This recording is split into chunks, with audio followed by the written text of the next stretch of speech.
Welcome to the What Now podcast. I'm your host, Amanda Powers. Follow along as I figure out how to go from feeling lost and at a crossroads in my life to hopefully, eventually, being found. If you have ever felt like you needed a change or pivoting from your current experience is necessary, but you just don't know how, join me. Wanderers are always welcome. Yeah. Okay. All right, everyone. Welcome back to What Now, a podcast for Lost and Found. This is your host, Amanda, and I am so excited. I have my good friend Vidisha on today.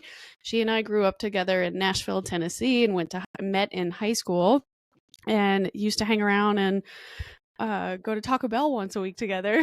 The $15 we earned at babysitting at Taco Right. Bell 2 miles Yeah, down the road. pretty much. But yeah, everybody, please welcome to the stage my good friend Vidisha. Welcome to the stage. Yeah, welcome.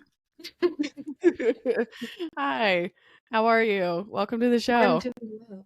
How are you doing on this Friday? I'm exhausted. I've had quite the week and a month of 2 horses living in my house.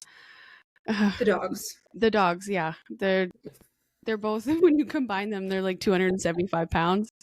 So my upper body is just like ripped to shreds from trying to hold both of them while I walk and Don't do like that. pulling in different directions and everything. So I'm a little out of it, so I apologize. But I'm very excited to have you here. This is going to be so much fun.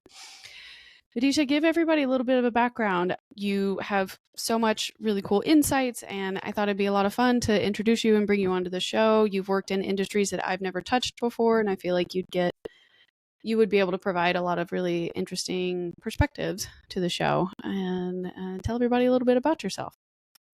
Oh, this feels like a job interview with a recruiter, which is ironically what I'm up to these days. So let's see. I first want to go back and talk about one other thing in high school that we used to do. We were in Spanish together.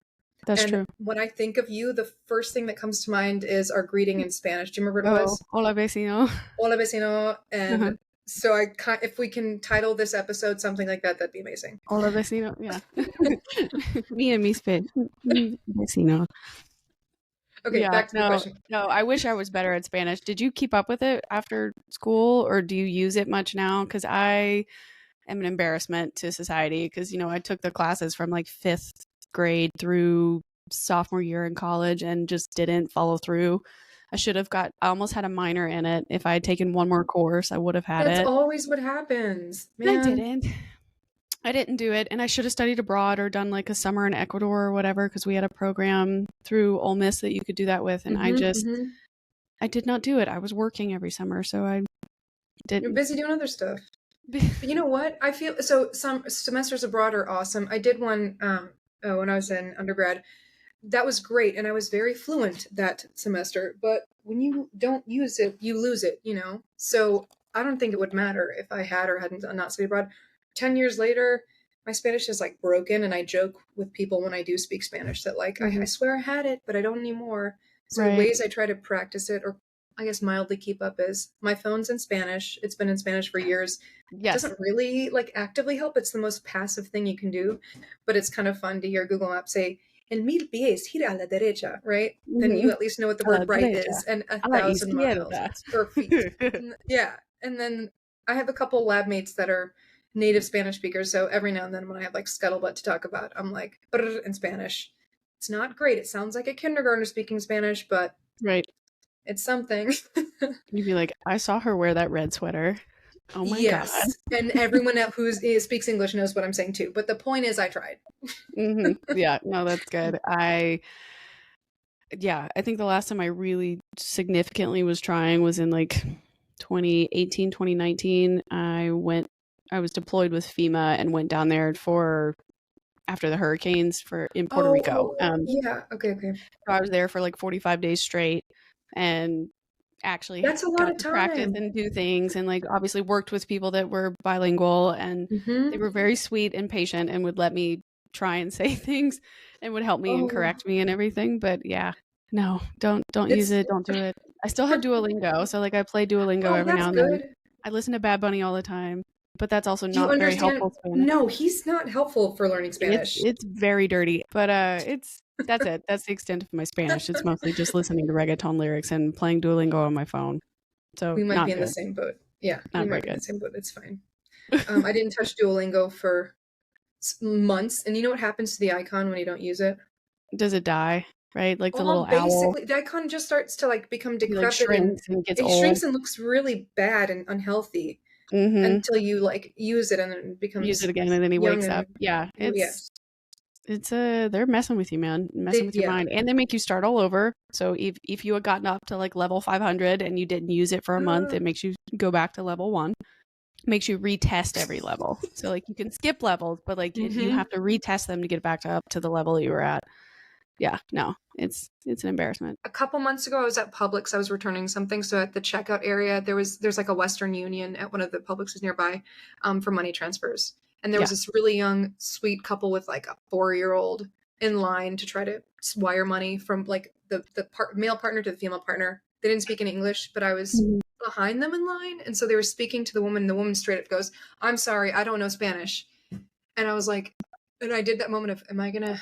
Because I was thinking like the lingo here is going to be just like money, wiring, numbers, basic information. I can probably like help out. And I was like, this is the moment. Like you either decide if you're going to help or not. So then I stepped forward and I was like, I know some Spanish. I can help out. And then I was there for like 20 minutes, but I was able to help them because Publix didn't have like a person that was bilingual on that day to help out.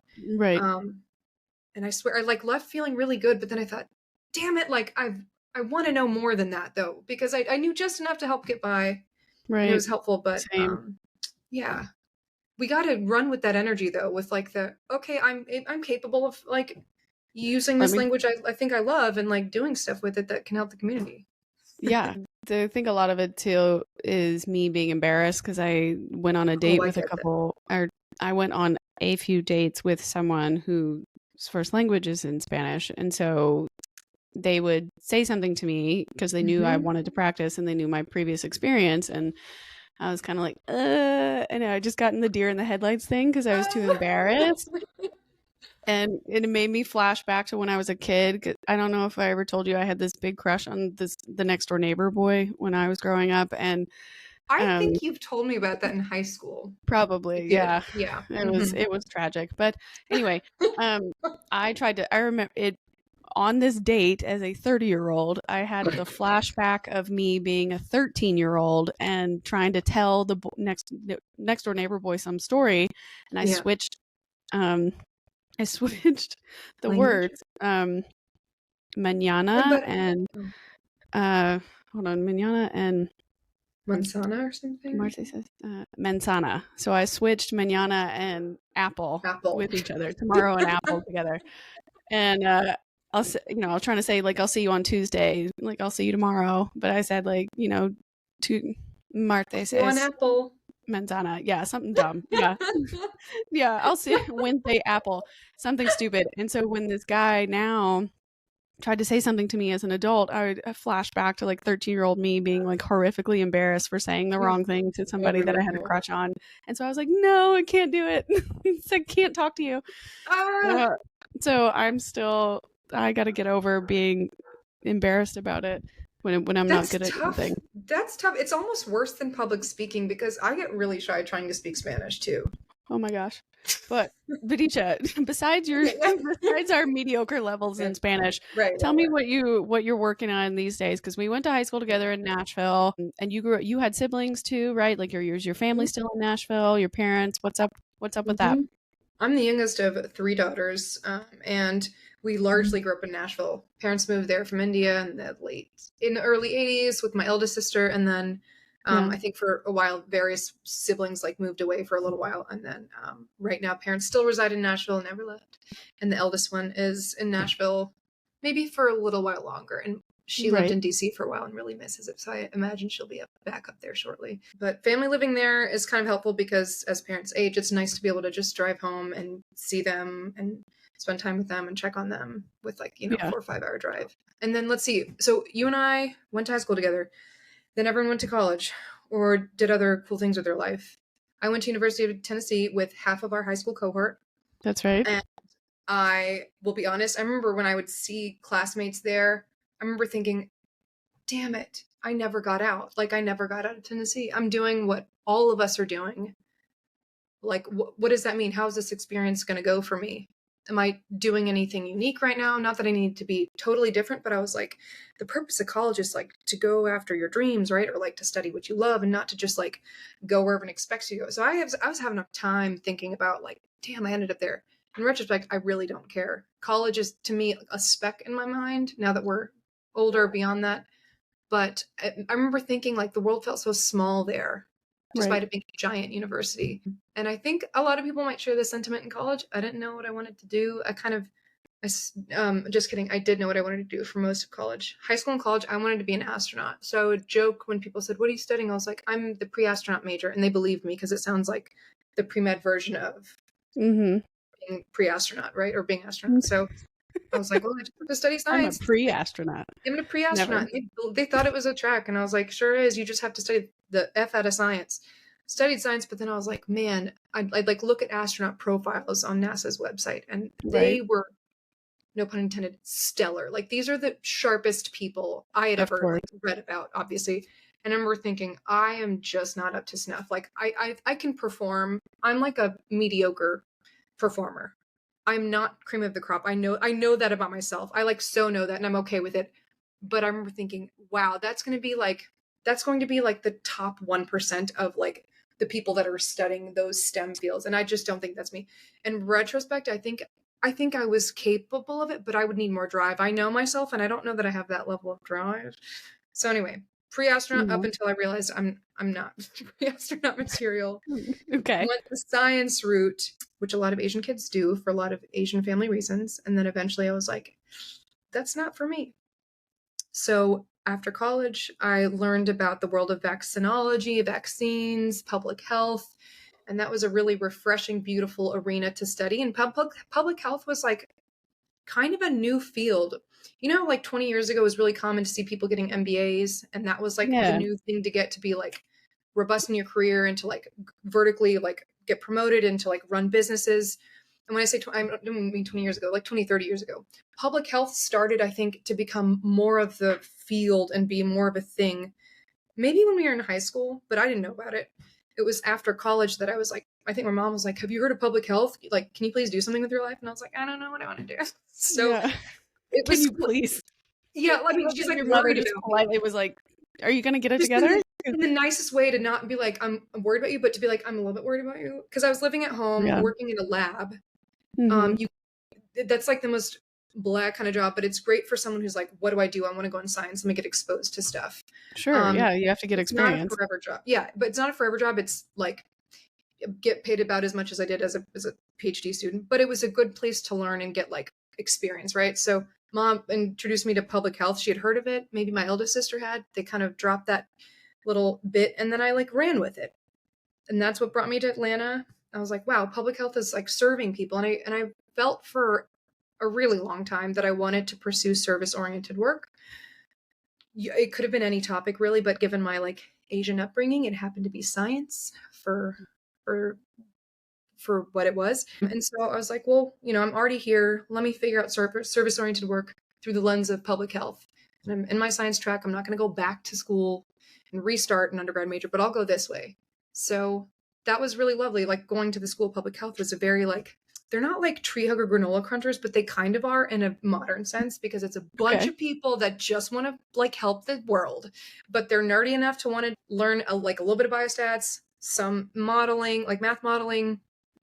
What else? A little numbers, a little bit of science, not too much science. You can learn as much as you want, but not really. A lot of behavioral scientists in there, environmental health folks. So like a couple nerds, but like a bunch of like earth loving people, which is really cool. That was lovely. And I thought, this is it. Great. I've done it. I'm going to finish this degree and then go work and like be satisfied with the work that I do and be, you know, it'll be gratifying. And so I tried to go into the vaccine route of things within public health and worked at the CDC. I was so grateful for that position, but I was finding myself really interested in science again. And I was like, damn it, I can't shake that.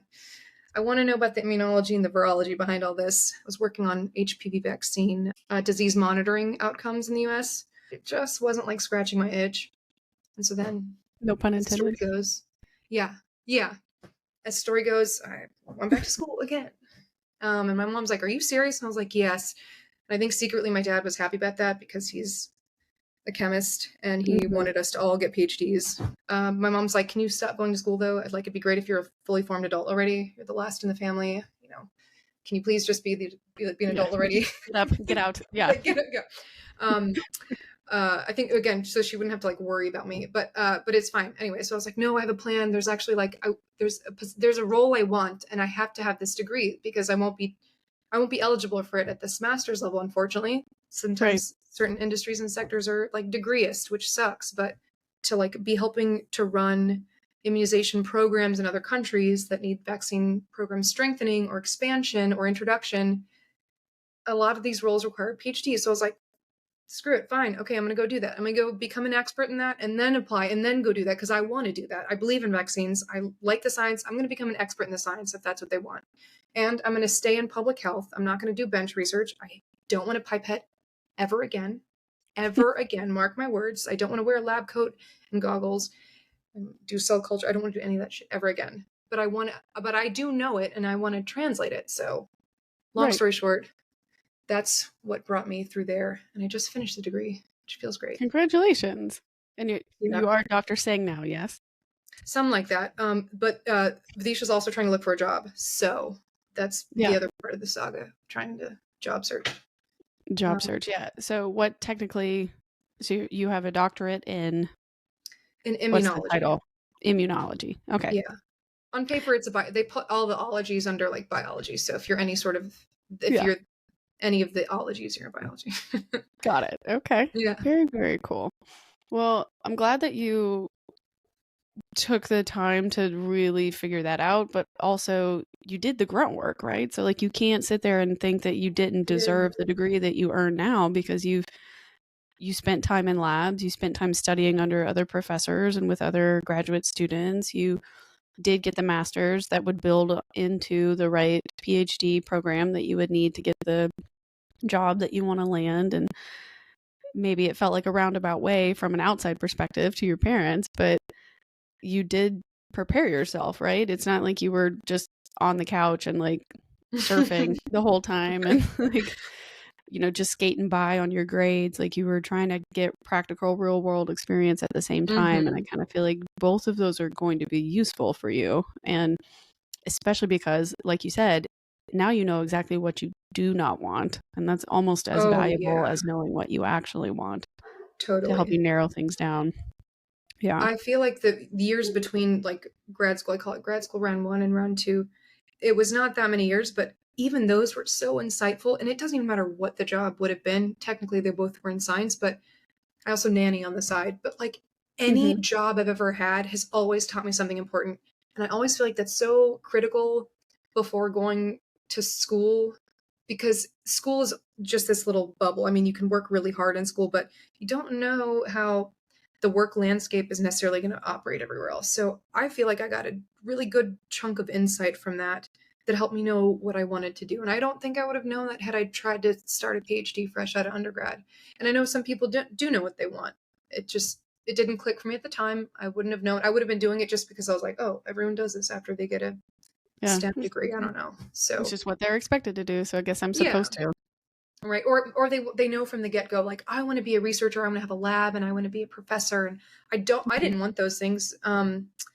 And I didn't want to just sit there and buy time, because you can use it to be occupied for 4 to 7 years if you're I don't know what I want to do, but I want to stay in science. Right. But I remember thinking I got to use those years to learn, man. I got to go figure out what's going on. I got to see what else we got out here, because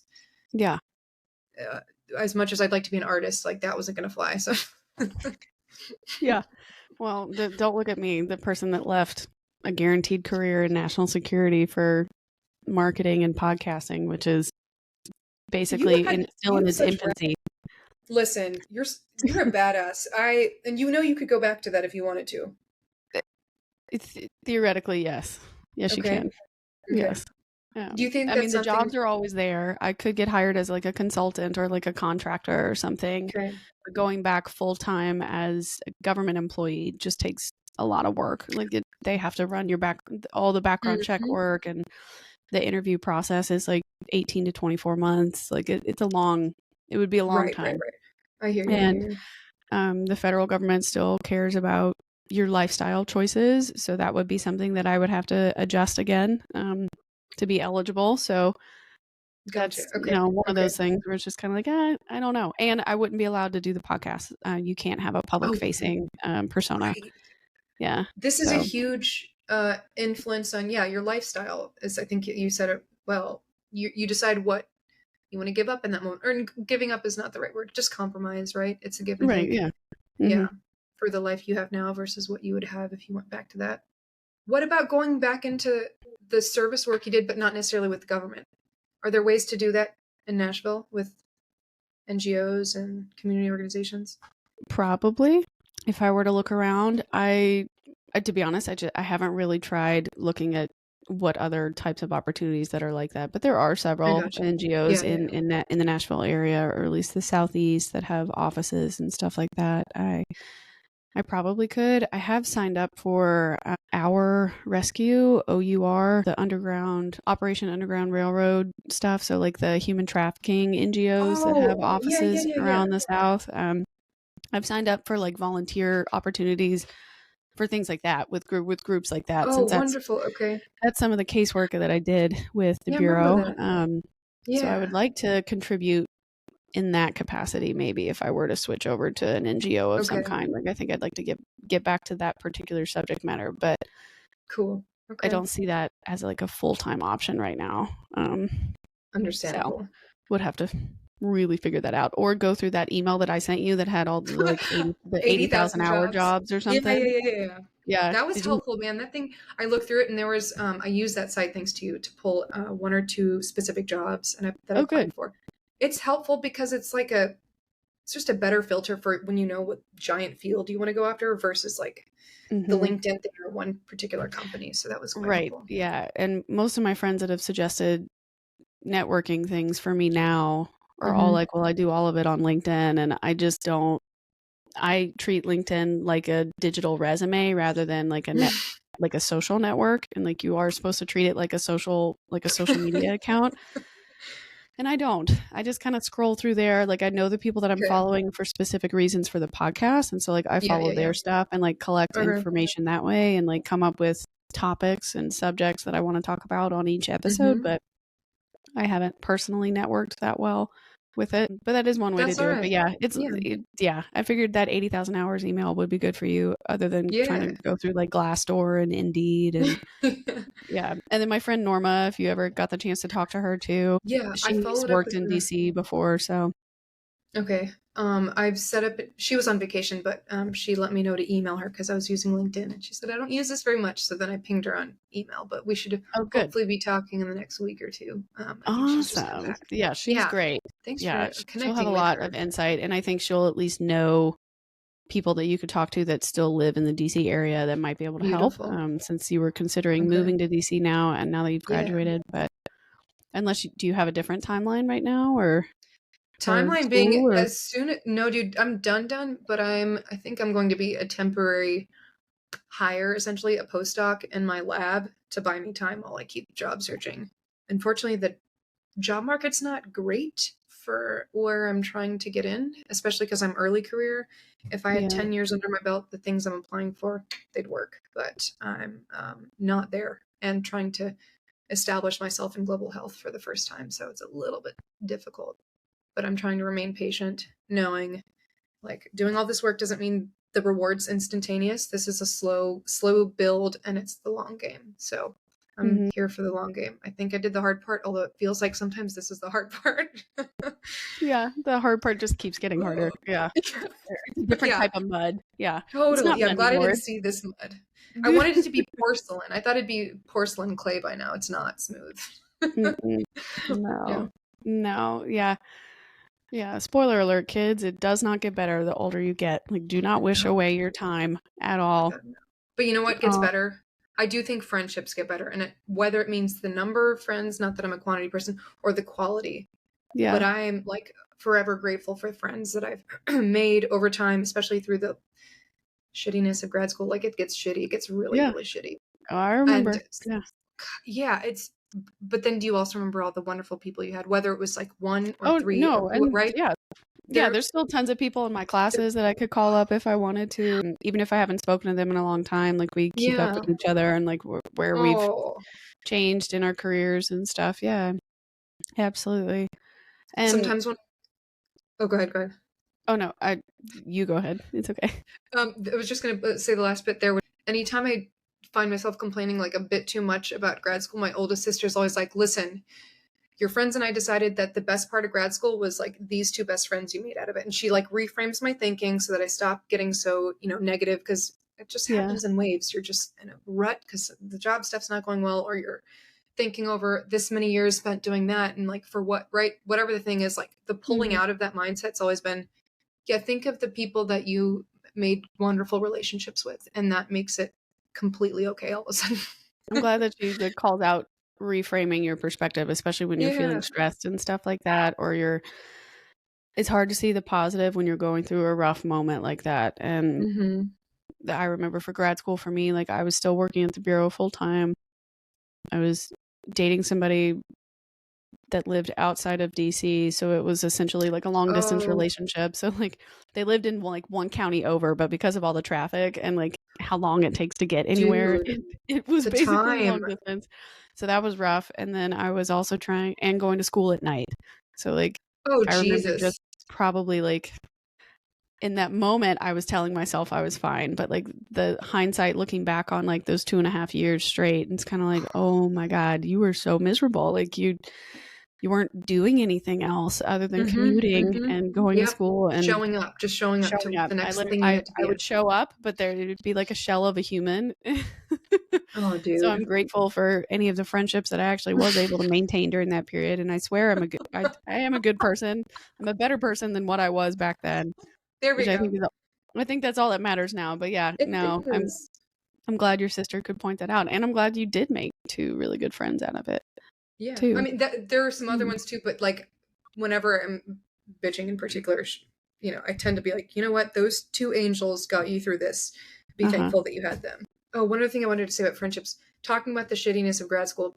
Oh, can we also talk about how wonderful the friends are that still kept you as friends despite like falling off of the earth because of how busy you are? Oh, yeah, sure. Those are amazing people, right? Like, it's not like you're actively dropping them. You just don't have time, and they're still there. They're still checking on you. They're still calling. They're still trying to see you if you're in town. But you don't have time to call, or you didn't make time, I should say, to call them. Those people are angels, too. I'm so amazed at how wonderful people are sometimes. I mean, look at us. We haven't hung out or seen each other since high school, and yet this is a great example. No, I mean, like, and it wasn't meant like that's not meant to be like a stab at you or anything. It's just kind of like, it's a cool thing. Like, I have friends like that because I even moved back to Nashville. When I moved back to Nashville a few years ago, there were several people from high school that I had been friends with that lived here now, and they're either married or married with kids. And I was kind of like, I don't even know, do they want to be friends with me? Like, are they going to say anything? And like, some people did not, and some people were immediately just like picking it right back up, and it was super easy. And I was just very grateful that I was able to like maintain some of those friendships. But I also don't hold it against them, because it's kind of like, well, life is happening to you. Why would I be mad if like you can't meet up because your daughter got sick, or you can't meet up because now you have to travel for work, or you can't meet up because it's your anniversary with your partner, so like you guys are going out. Like that doesn't faze me. I'm not gonna begrudge you a situation like that when just things are happening. Life is happening. So I agree with you. I'm extremely grateful for friends where you can just pick it right up when you can. Oh, so what would you say, out of the last, since you were essentially in school for the last 10 years straight, and now that you're done, what would you say is one of the main lessons that you've learned about yourself through this process of getting your PhD? I am able to work harder than I knew I could. And I tend to play down, I think, how hard I've worked, because I always look at how hard everyone else is working. And I see them. I put all of my friends and everyone around me on like this pedestal is not the right word. I mean, I do in some respects, but like I'll put myself aside to recognize the good and the effort people are putting in. And I was talking to my therapist about this. She's like, you should spend time and reflect on, this whole process, especially at commencement. That's kind of a big deal. And I was like, oh yeah, parents are coming and I'm doing it so that they can come to this thing and like we'll have something to do.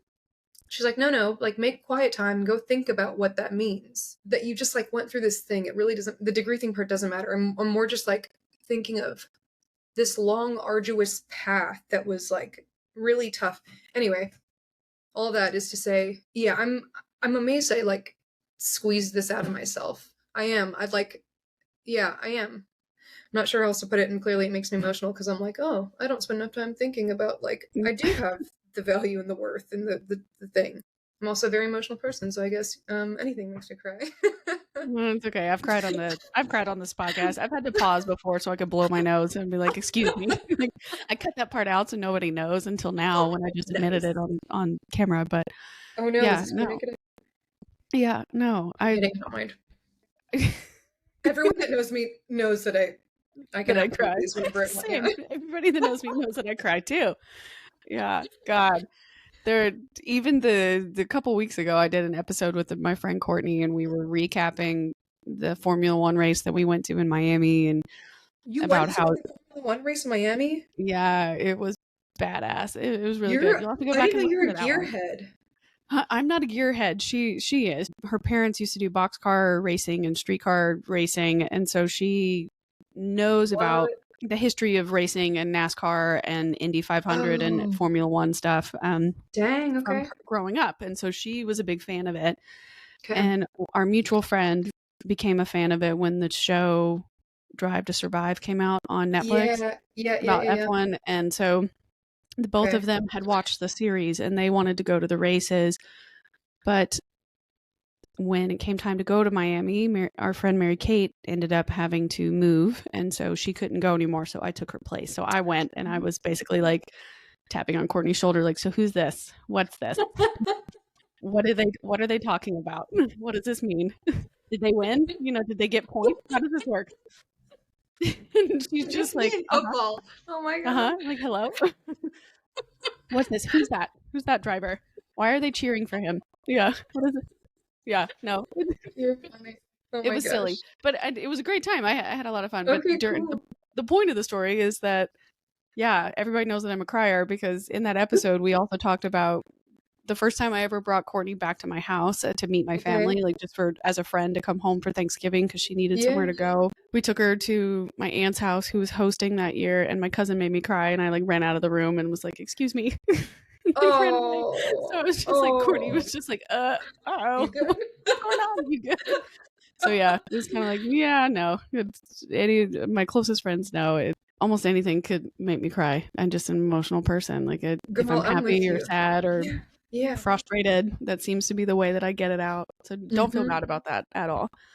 But no, and to get back to your point though, I'm really glad that your therapist asked the question like that, or at least encouraged you to take the time to be introspective on your own, especially if he or she knows that you put other people above yourself. You needed the opportunity to actually look at yourself, and that takes so much courage and like vulnerability to even be honest with yourself about yourself. And if you're sitting there telling yourself that you deserve just as much praise and just as much recognition for working as hard as you did. And are you kidding me? You are one of the hardest working people that I know. And I'm not even one of the hardest. I'm just like, I don't even say that I think I work hard. So saying that even is hard to come out of my mouth because I can immediately think of people that work harder, Yeah, but you still deserve ass at your federal job, and it sounds like they sucked the life out of you, and you still did it with grace. That's crazy. Yeah. That's really fucking crazy in the best way possible.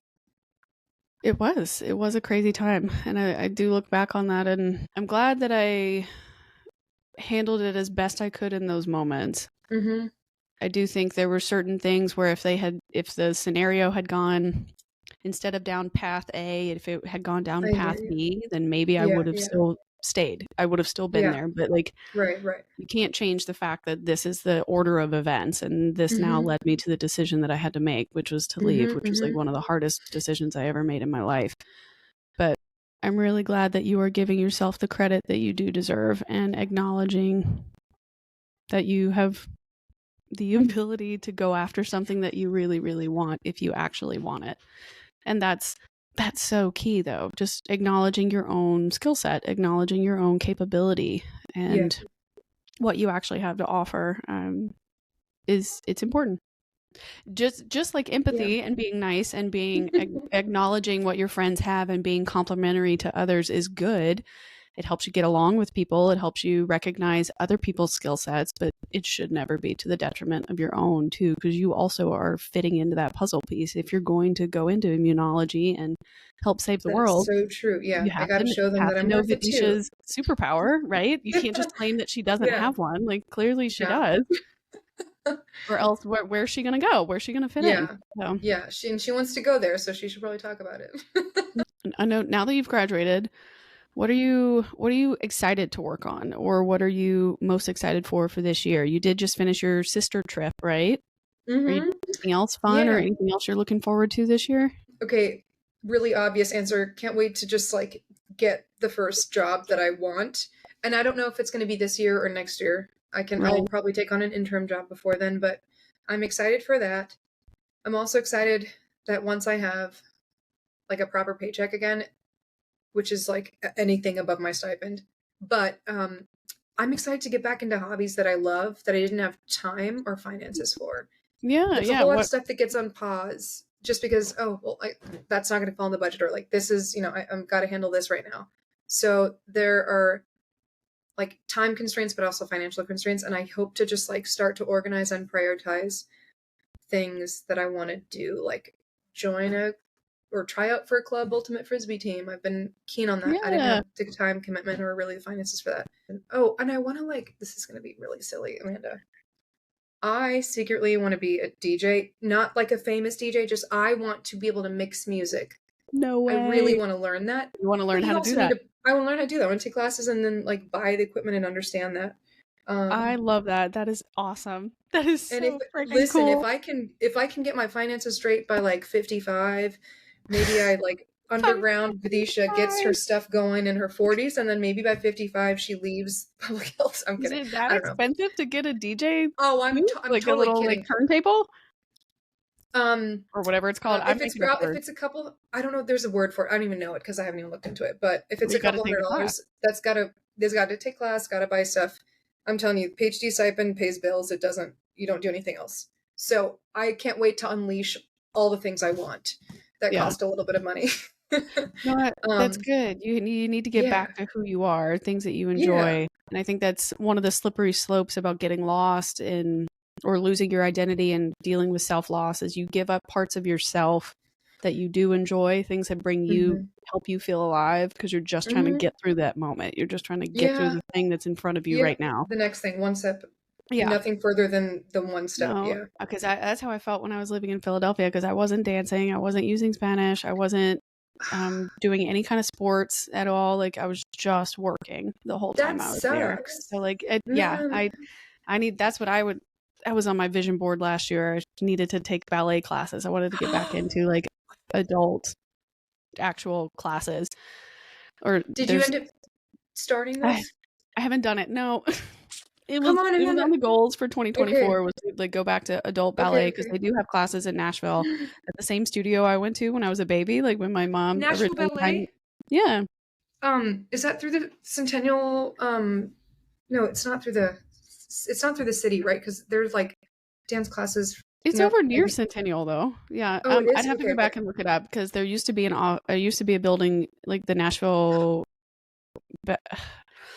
Dance Studio in Green Hills or something like that too, where they had the adult classes, because you could do like different levels of experience. And then there was some places in South Nashville that do like bachata and merengue and salsa classes.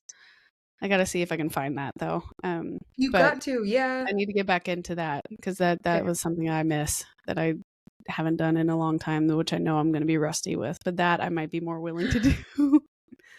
There's something about the music there that I think will be easier, as you said, to just ease back into. And then there's something very structured about ballet and a lot of technical information that you need to get started. Oh my God, get back into that, and we can motivate each other, because I'd like to go back and to learn. Not that I know salsa, but I want to go into the salsa community and just dance more and learn Mhm. from them and take it Yes. via osmosis. Yeah, via osmosis. Yeah, and Yeah, yeah. That's how we learn salsa, right? that's how we learned it. Yeah. Just Yeah. hold each other's hands and then you'll get it And right. then Yeah. No. Oh my gosh. Yeah. But you ride your bike a lot too, right? Like, do you do mountain biking I or do is it ride my just bike a lot. Dude, yeah, that's been such an amazing hobby. I didn't bike as an adult. I didn't really, I mean, as a kid, I think we all have a bike, whether we're gifted it from Walmart or your parents buy one or a from a hand me yard sale down or something or from hand your me down. siblings or yeah, So Santa I brings mean, it. it doesn't have to fit you that very well. You No, may or may not wear a never. helmet. You just need, you're a kid that Yeah. knows how to work with something, right?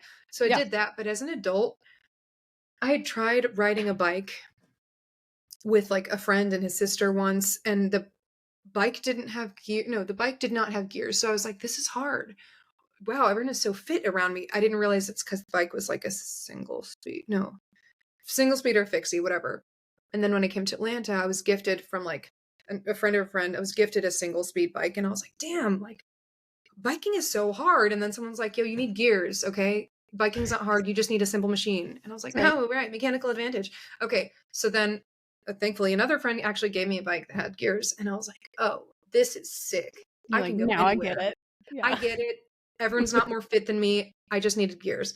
So no, but biking's been sweet. The city of Atlanta has a lot of potholes, broken sidewalks, but once you get the groove of like biking with cars, it is such a beautiful thing to be able to get across town, go discover a new neighborhood, Yeah. avoid being in a car.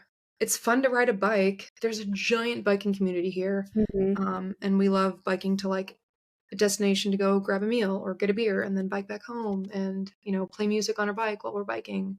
And I we do love wear helmets, I yeah. will say. Big proponent of helmets. I'm Um, impressed. I would be so scared to try and bike like that in Nashville. There's not it would, the yeah, Nashville's the would be highways don't always have great streets, but tough. Nashville in and of itself, the streets are not always Mm, bike friendly. So there's not always like a lane that's designated yeah, for that. So only certain right, major right. ones. And I'm sure, I mean, you remember that. You grew up here too, but Yeah. yeah, no, I would be way too afraid to do that. I saw so many people in DC get hit like with You either car did? doors or yeah, car doors or one of my friends at FEMA got hit by a bus. Like The luckily irony. it hit the back wheel, so like it threw her off and she was fine. So the bus in and of itself didn't hit her, but like it hit her bike. And so she She could have gone crashed. over the handlebars, which Yeah, is like the right. She most could have flown common all the way awful over. She could have exercise. hit her Or head. She could have busted. Like, luckily, she was okay. But like, yeah, I had seen way too holy many people cow. get injured, so I'm way too afraid to try and ride my bike in a big city like that. So I'm impressed by your daredevilism. But No, here, I did it because I have two friends that are like daredevils, and they taught me over the course of like, I think biking with them for 6 months had me confident enough to bike on my own to meet up with them. And Atlanta's like Nashville, we don't have a lot of bike lanes, so you have to like learn to be confident. But my friends helped me do that. We'd always bike places together, and then eventually I did it on my own.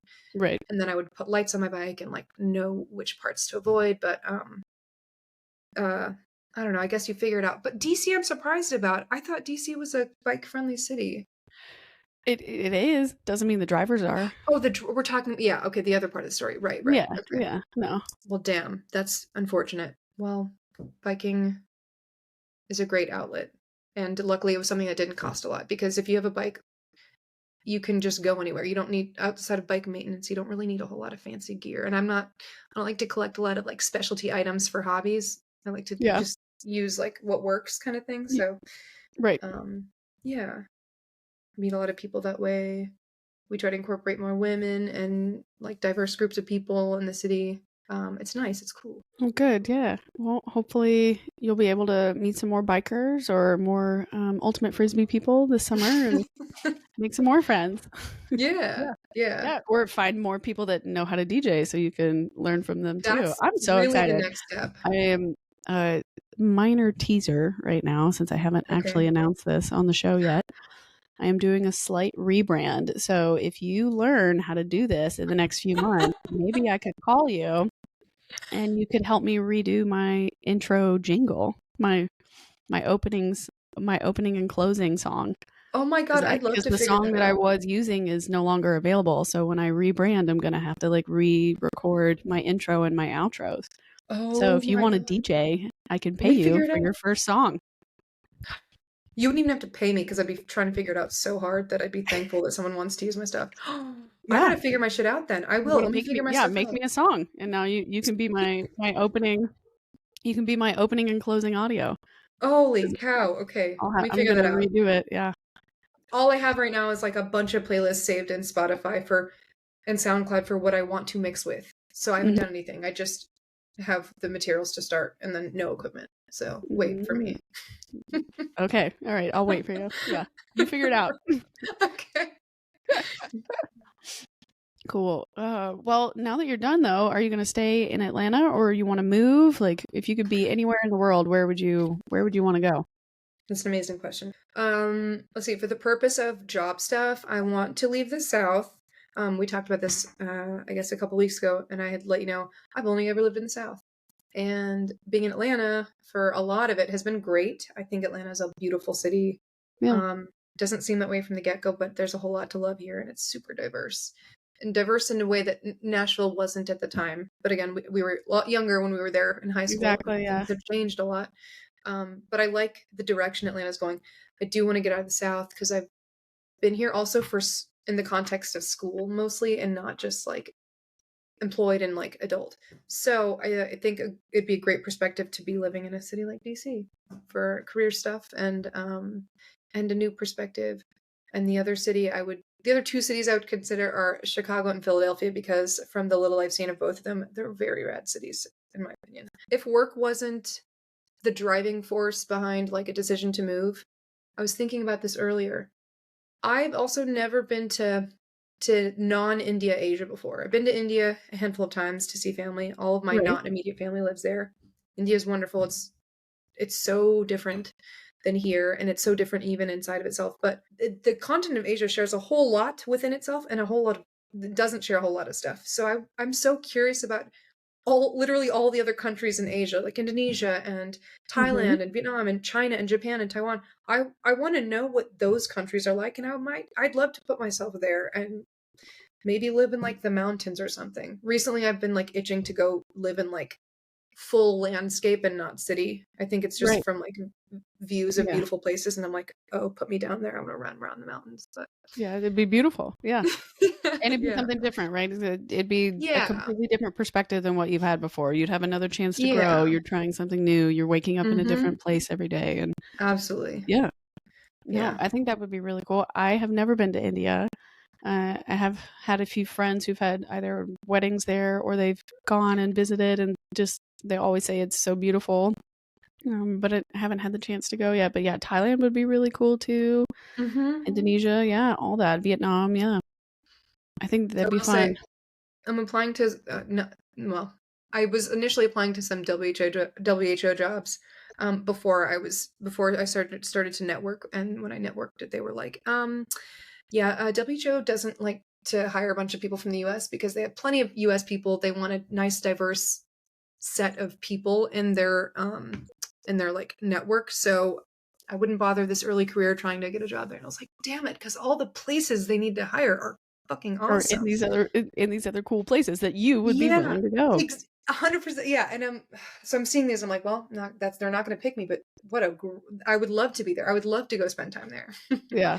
No. Yeah, Did you that's look okay. at the State Department? Could you be a foreign service officer and like Okay, agree to sign up for Asia or something like that? I today for the first time I started to consider foreign service. I don't. That's a very competitive process too. Yes, it is. Yeah. So I don't know that I want to go through so much rigor. I don't know that I would make it. But I am looking at other like State Department position. And a friend recently said to look at embassies as well because Oh yeah. US embassies in other countries sometimes are hiring for like pandemic preparedness and health and immunization stuff. That might be up my alley. Yeah. No, Yeah. that is a good idea. I don't know anybody that's actively at the embassies anymore. I did when I was still in DC, but Okay. I don't think they're assigned there now. So I don't know how helpful that would really be, but we can Oh, offline that that's all right. too. Okay. All right. So, how do you define success? Okay. I thought about this earlier. So this becomes easier to answer when you're in like a confined like program. So because I keep speaking from the lens of like a student because I've been a student for so damn long. That's okay. You're in school, you know what the goal is, right? Let me finish, get a degree so that I can get a job. So for so long, it was just finish your dissertation research, submit it, defend, graduate. That, like, more or less, that was success. And it's funny because in my committee meetings, which we have like twice a year, one of my committee members would always be like, okay, so I give them all the updates on my study, and they're all deciding like how far along I am, if what I have is enough to tell a story and to like have a full dissertation, because they all have to give you the green light to go proceed and defend for whatever date that is. Sure. One particular committee member would be like, Vidisha, tell me one thing. So with this project, and I would pitch the project that to me had like a pretty cut and dry like outcome of I'm going to measure this. I think this is going to happen. This is my prediction hypothesis, blah, blah, blah. And he'd be like, despite that answer, he'd be like, what is your definition of success with this project? Are you being like literal here? We're talking science. He was like, yeah, like, how does this project have to turn out for you to feel like you can move forward? And I was like, well, I just told you, right? And he goes, okay, and if that doesn't happen, you're going to need like, there are other things that can happen for this to also be successful, right? And I was like, what? No, either this happens or it doesn't. And I have to like write a whole dissertation about the mechanism that just didn't go this way. So there's clearly something that's happening. But that question would always have me going, oh, he's making me try to open my mind to more than one potential outcome being okay, which seems very obvious. But in school, again, we're trained to just think like, do this and this happens, do this and this happens. Fine. Fast forward to finally get to my dissertation, I defend. Things go more or less as planned. I'm in this phase now, and I'm like, okay, I thought I'd have a job by now. What is success right now? And the biggest lesson I've learned in like the 4 or 5 months of applying for jobs is like, you go through like highs and lows of feeling good on a good day, networking a lot, applying for jobs, and then other days where you're like, damn it, like, okay, got the email that says you weren't considered for the job. Get a lot of those. And right now, I think success is when that happens and I just like accept it and I figure out how I'm going to pivot from that, because I can't keep getting beat down from not getting a job or like someone not being willing to talk or like whatever, not having qualifications. I think it's the idea of like not resisting change, which we hear a lot, right? People talk about this, leaders talk about this, don't resist change. If I figure out how to change my plan in order to still get what I want, I think that is success. Because I really don't know if, like, I say that I want to do public health. I think I do. I think I really want to do service-oriented work. Actually, that I'll never change. I want to always do service-oriented work. It doesn't matter what the hell the field is. I want to do something service-oriented. Public health, maybe I'm going to hate it in 5 years. I don't really know. Maybe I'll hate it in 20 years. But success would be like paying attention to my needs and going, is that working for me? No? Okay, let's change it. Is that working? No? Okay, change it. And that's not too dissimilar from, I think, a lot of your experience recently where you were doing something and things weren't working because of things that were out of your power, I would say. And you're like, I'm going to change this because my mental wellness matters here too, right? Yeah. You didn't keep fighting it. I think at some point you're like, that's not sustainable. And I have other things to give and I have other pursuits in my life that I want to go for. I think that is a successful move.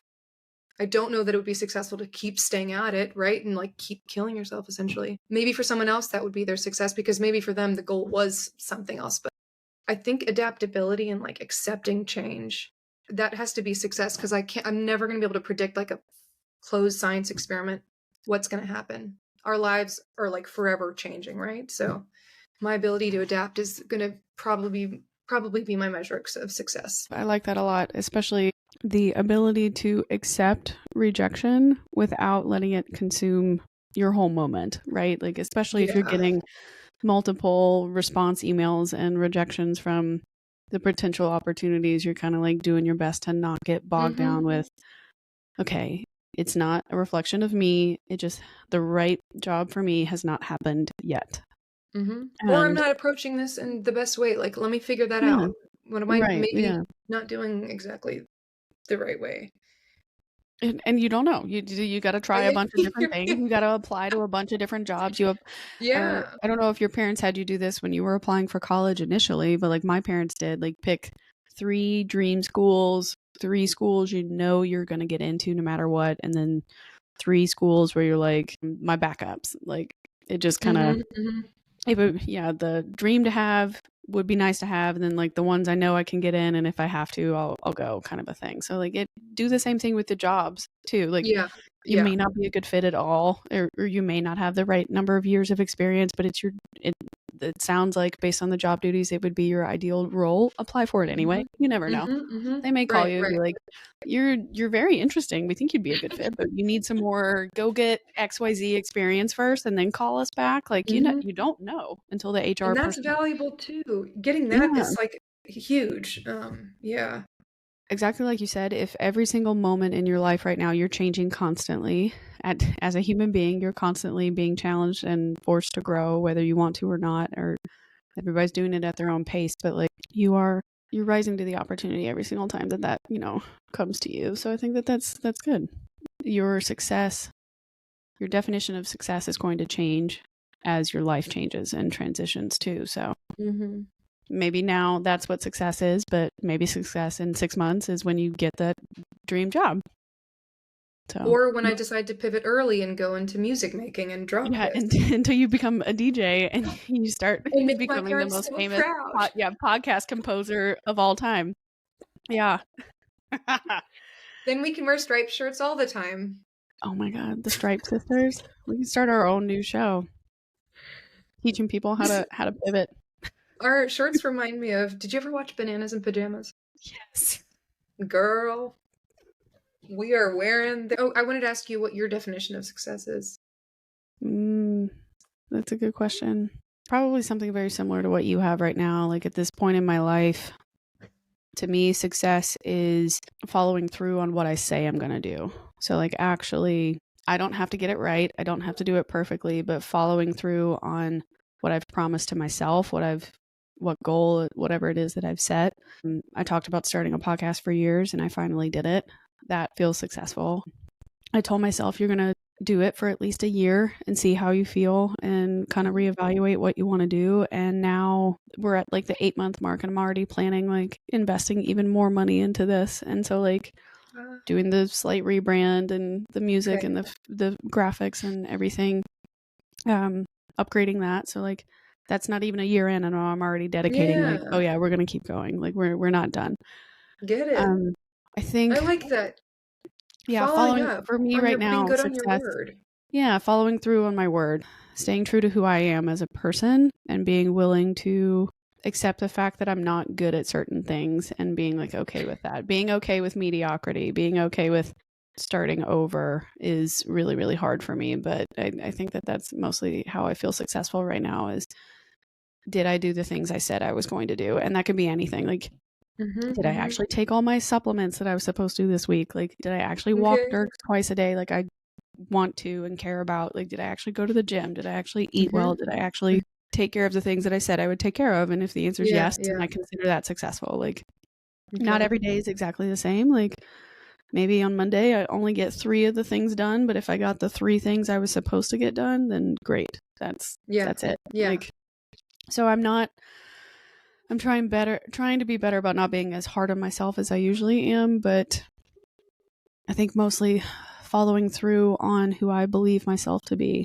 is successful for me right now at this point in my life. I think that's a wonderful, positive, motivating way to think about success, because it doesn't matter. It's so about you, and it's not really like job centric, because I don't necessarily love when everything is focused on one factor of life, whatever it is, whether it's like, I'm a sibling, I'm a parent, I'm a blah, blah. Those are all things, but it's not all of us. So I love that yours is like considering yourself holistically and making time and space for all the things you want, and you just following through on what you think is important. I think that's beautiful.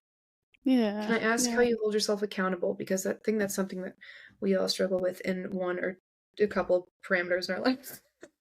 Oh my gosh, I can hold myself accountable. Like I take extensive notes all the time. Like I have like a Gotcha. If you were, do you remember being in college? Like, did they give you a planner in college when you would go every year, and like they'd give you like a little calendar? I kept an agenda book because they instilled the hell out of that, I think, when we were in grade school. And I loved planners. Yeah. So I think that lifestyle in my head has just been ingrained in me for so long. So I still have like the little agenda, and I write down every day like that day's to-do list kind of a thing. So, like writing things down like that helps. But mostly the priorities shift. So I'm extremely accountable and even if it's late at night and I didn't finish what I needed to finish, like I'm still getting everything out for the podcast that I'm supposed to do each week. Good like I get for the you. one episode Dang, out. girl. I get the 4 or 5 little clips out. Like I will prioritize what I'm trying to create sometimes more than I am my health. So like if I just did the 2 dog walks for Dirks but I did all of my daytime work and then my nighttime work, and like by then I'm exhausted, like I'm not going to ride the Peloton. I'm not going to beat myself up over the fact that like I didn't lift weights that day. Like it's kind of like you did what you could. So I think that's mostly like I guess mentally right now I'm just splitting it into buckets. It's like movement, day job, night job, like, and then passion, extraneous. hobby. Right. Okay. Passion, hobbies, whatever, like extraneous things. Yeah. And if I can put a drop into each bucket every day, then that's really what's keeping me accountable in that sense. I'm not consistent with each of them in that sense. So like if I could give 100% to all of it, I'd probably be a super amazing human. I'd probably be exhausted, dude. I'd be exhausted, but I'd be hella hot. Yeah. Guess what? You're hot right now, so I'm not sure what else you need to strive for. Yeah, no. But I think that's mainly it. Like it just I like organizing stuff into my little to-do list, and I like split it up by who needs that deliverable. Like, is that an IO Studio thing? Is that Amanda personal thing? Is that a extraneous like health life thing that I have to cover? But I also throw in there, like, if I'm not working, I'm forcing myself because I did not have much of a work-life balance the last 10 years. So yeah, I still take breaks to like go. If I'm going to go visit friends, I'm going to go visit friends and like actually put my phone away and like not be so focused on whatever's not happening right in that moment. The to-do things. Yeah. I'm going to go travel. I'm going to spend time on experiences. You should. A lot more than what I used to. So like I've been going to more concerts. I went to Bad Bunny. I went to Megan Thee Stallion. Oh, hey, did I tell you I got on stage? Did I tell you? No, but first tell me how Bad Bunny was, because that's the concert that was upcoming when we chatted on the phone. Yes. Bad Bunny was amazing. I got 4 seats with my friend Tashi and one of her friends, and we were like front row, right near him, so close. Oh my God. But we were like in the mosh pit style, like it's standing room only. Everybody's like switching. You want to be there. You should be dancing while you're hearing him. No, that's exactly If you're trying to do perreo, that's where you got to go. Yeah. No, it was good. It was dirty. It was hot. It was so much fun. He had pyrotechnics and everything. Apparently his opening show, not the one in Nashville, I think this was Salt Lake City or something like that. He opened the show riding a horse and like came up onto the stage and started rapping while he was sitting on top of a horse. And so all of us were like, oh, well, it's Tennessee. Of course he's going to bring a horse to Nashville. He did not. He just kind of like slowly came up out of the stage. But not that wasn't cool too, because it was good. It was fabulous. I had such a good time. If any of you guys know Bad Bunny, if Benito would like to come on the show, he is more than welcome to hang out with me someday. I would love to learn enough Spanish. I would love to learn enough Spanish to be able to talk to him. But I did watch his SNL episode. Did you see that? Yeah, that was very funny. It was so funny, so good. We need to get Bad Bunny on the show.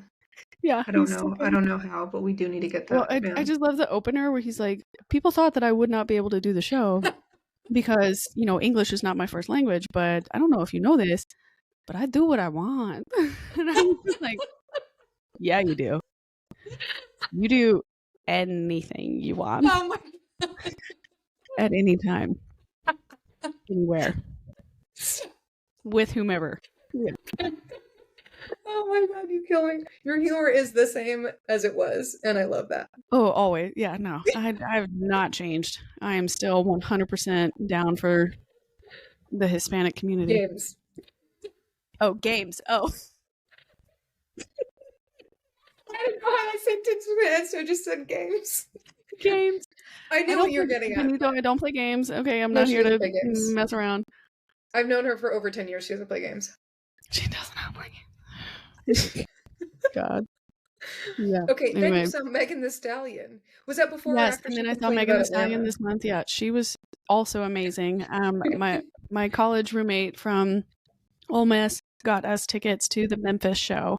Okay. And she got us left side of the stage, like in the pit. on stage. Okay.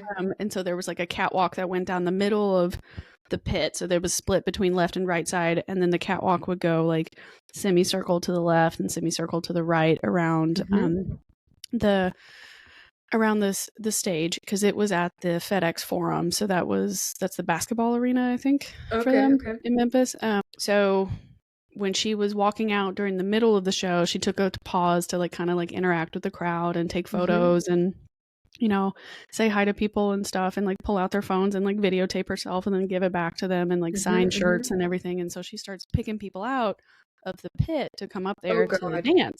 And so I'm like losing my mind, because I told my friend, I was like, if she does this, because I've heard that she will, she's going to pause part of the show and she's going to bring people up on stage. I'm going to get up on stage. It's my bucket list dream to twerk on stage with Megan Thee Stallion. I have to do this. I have to show her my ass before I die. It's just, it's God-given. It's meant to happen. Your ass is God-given. Yes. Yeah. And it's meant to happen. And, she starts walking around, like pointing people out, and I'm jumping up and down, screaming like, Megan, I love you. Like, please, please, please. I want to come up on stage. And she turns around and she looks at me and like points, and she's like, come on. And I was like, okay. So I ran up there and I give my friend all my stuff, and she filmed it. So there's a recording of me like walking up the stairs, me trying not to freak out, and then like me on the Jumbotron where I'm dancing. And luckily, while I'm on the Jumbotron, my skirt is still on. And then the next video, I can feel it, and it's just like, it's a skirt like from Amazon, right? So it's like glittery and like shimmery kind of thing. Like is it fitted or flowy? Is it fitted or flowy? It's fitted, but it's got like like what is it, like in the 1920s and 30s, like the flapper girl style, where like yes. Like the fringe that can like shake skirts around, kind of like, it's like that. So like it doesn't fit in the waist. So in the waist, it just starts sliding up like a grandma. So it's like going up, towards my boobs, and like the skirt's getting shorter and shorter, and then my ass is just out because it's a bodysuit. Oh my God. But I mean, I'm twerking on stage. It happened. Yeah. No, but it's also more clothing than than a lot of people had on. Performers wearing, because trust me. As long as you don't outdo Megan Thee Stallion in her own show, you're fine. Oh God, no, never. No, the queen is the queen for a reason. She is the goat. Oh my God, the goat twerk of all time. But yeah, I'm so proud of you. You got on stage. It was cool. For your concert. It was fun. It was like the best 60 seconds of my life. I am now. And to answer your question, no, I am not viral. That did not happen. But that's my next question. Yeah, you're hilarious. Where can I find this? But yeah, anybody that's interested and wants to watch this, you can go back to my personal Instagram, amanda.k.powers, and look up the Megan Thee Stallion highlight in the top row on my page, and you can find it. Exactly right. Yeah. Nice. No. Oh my gosh. Yeah. So I'm doing stuff like that. Your concert going, girl. Yeah. Yeah. Well, I mean, it's Nashville though. Like you remember this? Like we live in the middle of like the greatest musicians of the country. Are all here, and we're right here in the corner here with like Memphis and Nashville and Atlanta. So like you can get some really good shows in all three places. So do you ever go to the small shows? Where's that? I've been down to like the basement. I've been down to like Basement East and let's see, Trace View Ranch and stuff. I've done like songwriter rounds and stuff where you can go and like listen to like local art, just local musicians and things like that. Yeah. So that's been fun. I do need to go out to more smaller ones because they're everywhere, right? They're all over town. Yeah. You don't have to be on Broadway to get music. So I should let you know next time. A friend of my sister, who is also a friend of mine now, he wrote the soundtrack to Dawson's Creek. And he's a songwriter and like will perform in Nashville whenever he's like songwriting people that come through town. So he'll do a lot of small shows in Nashville. And often sings at the Bluebird, right? Bluebird Cafe. Yeah, in some other spot on Facebook. Whenever he announces it, I'll start to let you know in case you're trying to like fill a random weeknight. That would be cool. That'd be good to go. Yeah. No, I'm trying to think. And right now, while we record, this is the CMA Festival weekend. So that's now. Started. Yeah, I think officially started yesterday, but they had like pre-show stuff all week. I got like technically, it's hot outside. Yeah, the concerts and stuff started yesterday through Sunday. So okay. Are you going It's to any gonna of be those? no, because I have to drive Dolly back to my parents' house this weekend, so I'm getting out of Okay. town. In But Florida, yeah. right? Is that right? Oh no, they're in Kingsport, Oh, Tennessee. that's right. East Tennessee. East Tennessee. Yeah, Yeah. East Tennessee. Now they were Love Florida. considering moving to Florida at one point, so that's probably where you got that from. But they're not Okay. in Florida Got right it. now. No. Okay. Yeah, they might All right. eventually. I don't know. Just kind of depends on what they can find. Have you thought about where you'd like to retire when you retire? Like where in the world or the US? Oof. Do you have your eye on a place? I like if I could dream. Yeah, dream If big. California still exists by the time I retire, I would. Uh-huh. I love the San Diego area a lot. I Okay, think okay. it's so beautiful. It's great weather. You're right. You could immediately go skiing. You could be surfing. You could be in the desert. You could be hiking in the Oh, mountains, like all within an hour to 2 hours of each other. So like you can get almost all the different that's sweet. ecosystems within that one city area. So I love Okay. that. Mm-hmm. But I think if I could be abroad, maybe somewhere in Greece or Italy, I think would be really cool.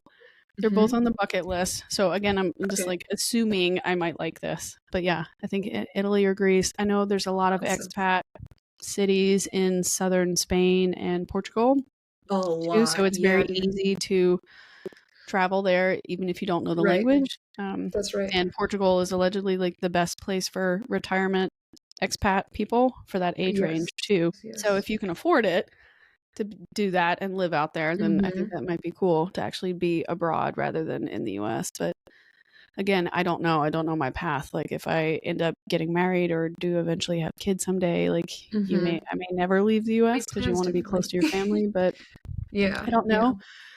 I'm slowly starting to have this openness or willingness to be the cool aunt where I'm like, okay, well, what if I did live abroad? Then like Yeah. Jackson and his fiance, soon to be wife, or they could just send their kids to Aunt Amanda's house for the summer and Of be like, get course. out of here, go. Yeah. You're not going to camp. You're going to Greece for the summer, or you're going to Mm-hmm.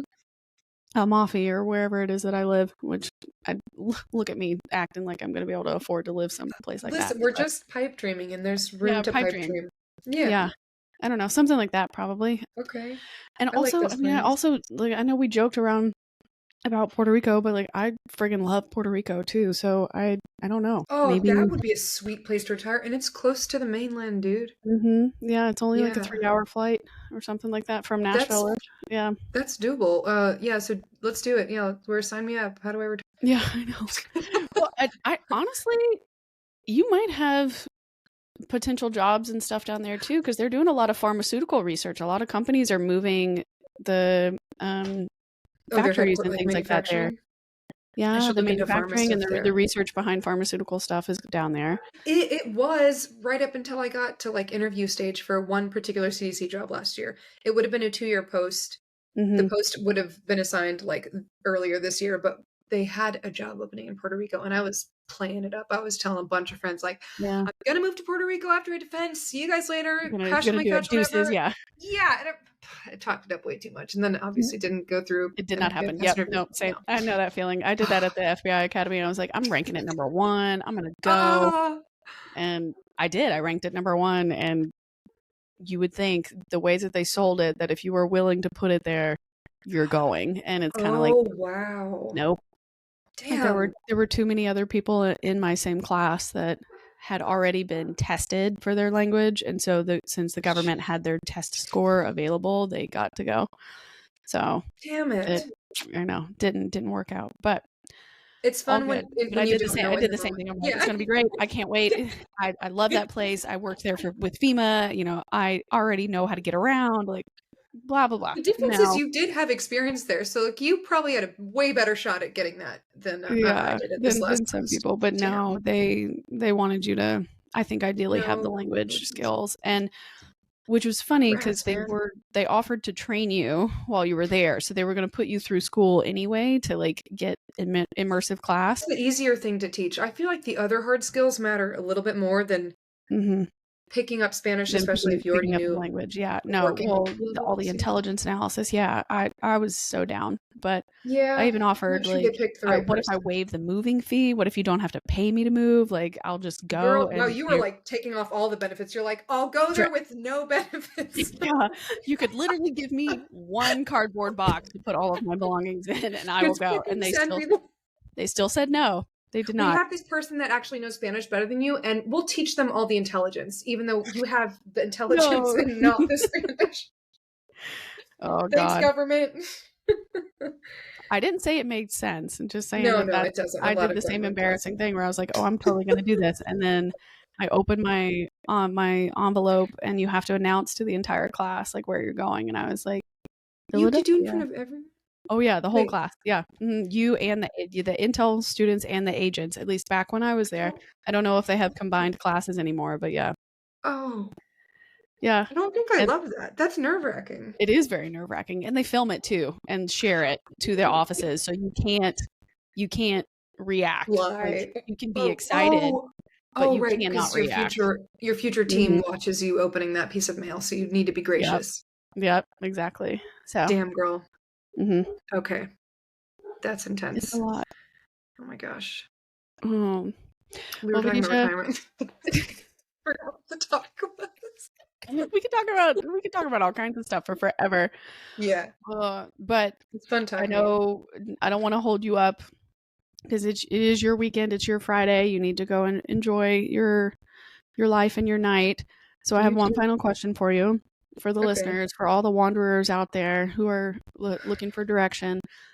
What advice do you have for people who are feeling lost in their current life situation and they need to make a change, but they don't know where to start? Man, that's a big question. While it's different for everyone, for me, it worked best to talk to people first. And my gut instinct is always go read about it, figure out the answer, and go look it up and like become the expert online before you reach out to people.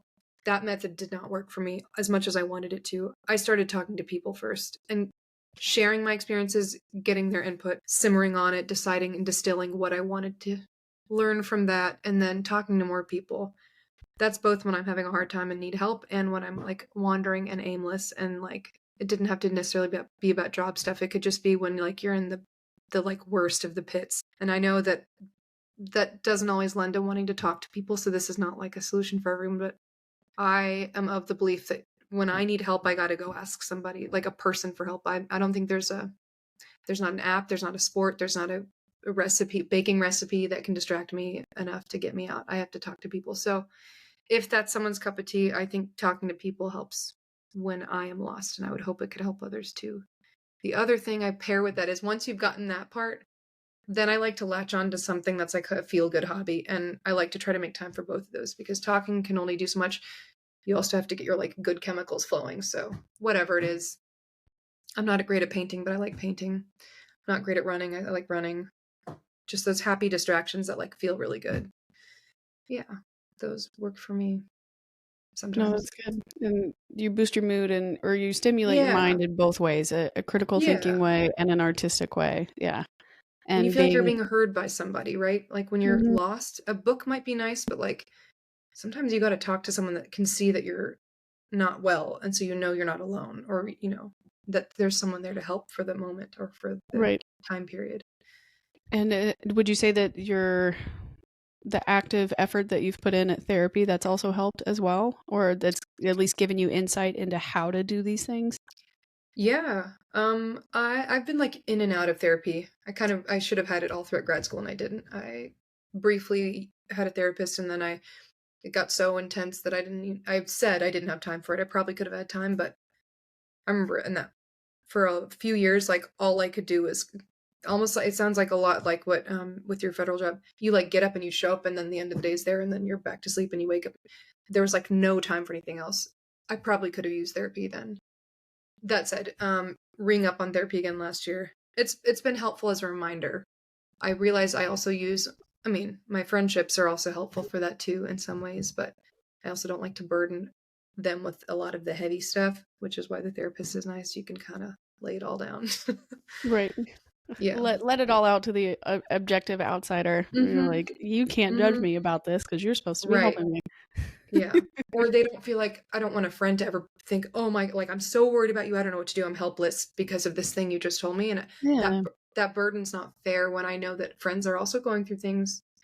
I don't want to take up the full space, so therapists are great for guilt-free purging of your feelings. Yeah. Well, and I think Yeah. that's good that you learned what your level of threshold is, right? Like this is how much I can handle and now I need help. And I think that's really good. All right, Vidisha, we're gonna wrap it up. If anybody is interested in catching up with you, chatting with you, anything that you want to promote or contact info you'd like to share with the people, if anybody is looking to hire and you want to talk to Vidisha, how can they reach out to you? We'll start from the back end there. If you are hiring somebody for your NGO or company or federal job in public health and global public health, please come reach out, find me. I'm on LinkedIn, and that would be the easiest place to start because I'm on it more hours than I'm in my email. If you're ever in Atlanta and you like to bike, I'm one of the ride leaders for the Mobile Social, and we bike to a destination restaurant together safely, and we together safely come back to a starting point so that everyone can get home safely. And we're all very nice, and it's a small group. And am I supposed to plug anything else? I It's post whatever silly you things on want. It's Instagram. stuff I that you don't like think I that need you to. want to share. Yeah.